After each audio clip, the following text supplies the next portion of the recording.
борщ уже почти готов. Жирненький, как я люблю. Все на лето худеют, а я наоборот.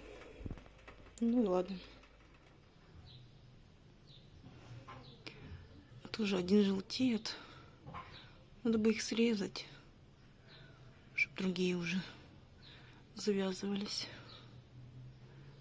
Ох, жара, елки-палки.